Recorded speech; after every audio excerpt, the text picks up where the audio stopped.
श्री गणेशाय नमः. सिद्धयोगी म्हणाला, नामधारका मातेने नरहरीला संन्यास घेऊ नकोस असे सांगितले. तेव्हा तो म्हणाला, आई, तू मला थांबायला सांगतेस, पण आयुष्याचा काय भरोसा. देह अनित्य आहे. जोपर्यंत हा क्षणभंगूर देह साथ देतो आहे तोपर्यंत धर्माने वागून पुण्यकर्म करणे हे प्रत्येक मनुष्याचे आद्य कर्तव्य आहे. ज्याने मृत्यूला जिंकले आहे त्याने तुझा उपदेश मानावा. सूर्य उगवतो आणि मावळतो, त्याप्रमाणे आयुष्य क्षणोक्षणी संपून जात असते. मनुष्यही अल्पायुषी आहे. देह स्थिर नाही. जन्म, यौवन, प्रौढत्व, वार्धक्य व मृत्यू या त्याच्या सतत बदलत जाणाऱ्या अवस्था आहेत. सागराकडे धावणारी नदी पर्वताकडे परतून जात नाही, त्याप्रमाणे सरलेले आयुष्य परत मिळत नाही. आयुष्य किती मौल्यवान आहे हे ओळख. वेळीच सावध व्हावे. प्रत्येक दिवस पुण्यकर्मांनी सार्थकी लावावा.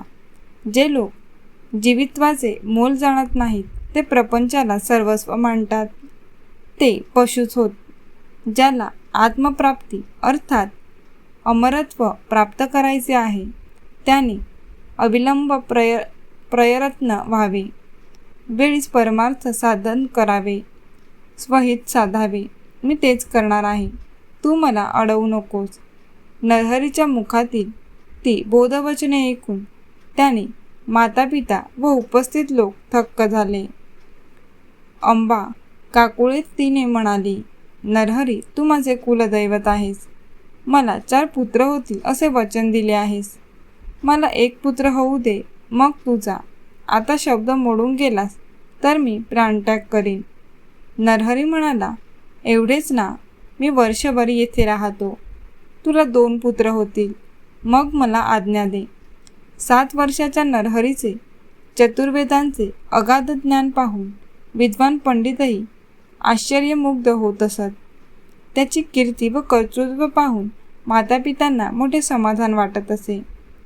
यथावकाश अंबा गर्भवती राहिली. तिचा जुळे पुत्र झाले. वर्ष पूर्ण होताच नरहरी तिला म्हणाला, आई, तुझ्या इच्छेनुसार मी वर्षभर येथे राहिलो.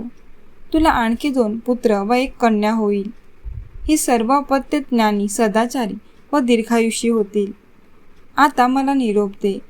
माधव आणि अंबेला वाईट वाटले. ते म्हणाले, नरहरी, आम्ही पुत्र म्हणून तुझ्यावर रागावलो असू. अन्य प्रमादही घडले असतील, त्याबद्दल आम्हाला क्षमा कर. तू अवतारी पुरुष असलास तरी आम्हाला तुझी चिंता वाटणारच. तू आम्हाला दर्शन देत राहा. नरहरी म्हणाला, मी तुमची भावना जाणतो. तुम्ही ज्या ज्या वेळी माझे स्मरण कराल त्या त्यावेळी तुम्हाला भेटण्यासाठी येईन. तुम्ही सुखात आनंदात जगाल.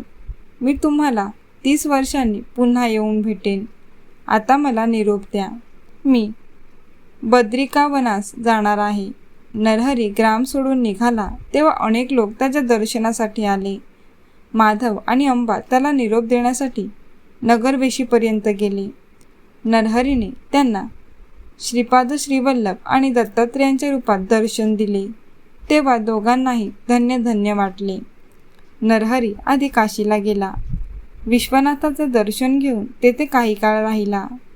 तेथे कृष्ण सरस्वती नामक एक वयोवृद्ध तपोवृद्ध यती होता.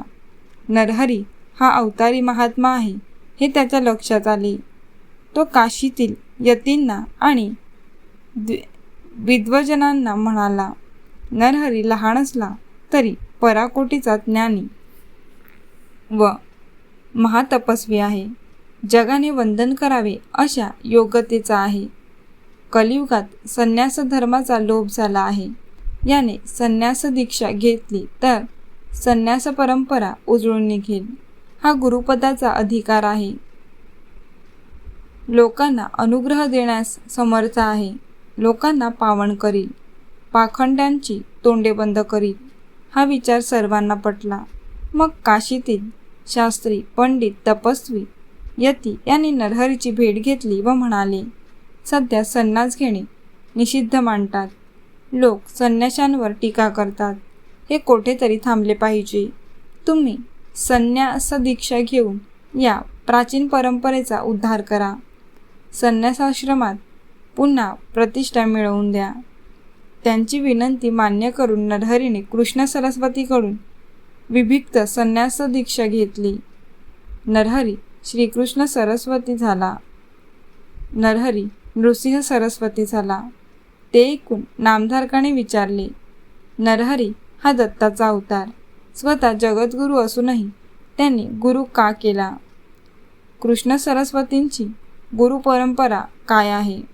सिद्ध म्हणाला, श्रीकृष्ण जगतचालक असूनही सांदीपनींना गुरु करून त्यांचे गुरुपदाचे व गुरुपरंपरेचे महात्म्य अबाधित ठेवले. नरहरीनेही तेच केले.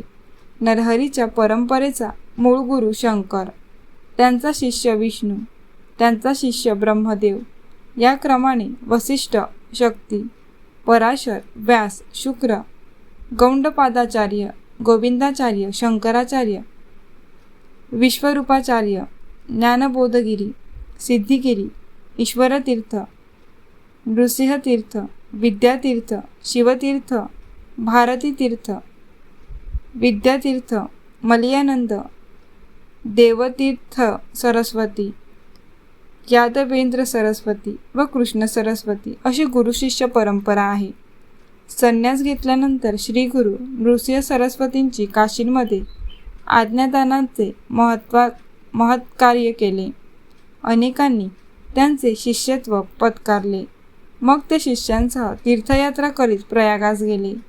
तेथे माधव नामक ब्राह्मणाने त्यांच्याकडून संन्यास दीक्षा घेतली. मग ते बद्रिकाश्रमाकडे गेले.